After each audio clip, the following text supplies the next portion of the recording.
Most people land in a new country and instantly panic about mobile data. But here's the surprising truth.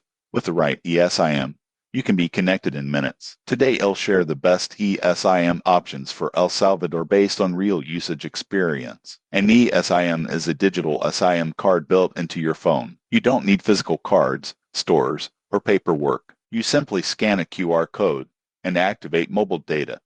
Most modern phones support ESIM, including iPhone XS and newer, and many Android models. Most people get this wrong, but not all ESIM providers offer the same network quality. Some use premium local networks, others use slower partners. In El Salvador, strong mobile coverage mainly comes from Claro and Tigo. The best ESIMs are the ones connected to these networks.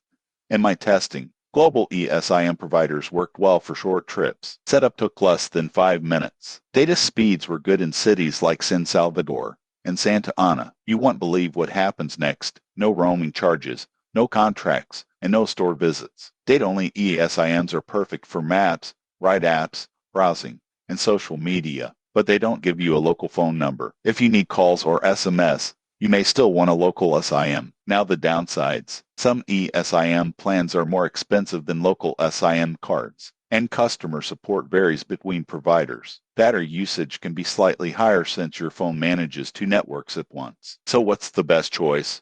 For tourists, digital nomads, or short stays, ESIM is the easiest and safest solution. You avoid language barriers, paperwork, and activation delays. The surprising truth about ESIMs is that convenience often beats price, especially when time matters. If you travel frequently, having an ESIM ready before landing can save stress and money. If this travel tip helped you stay connected abroad, subscribe for more real-world tech and travel guides.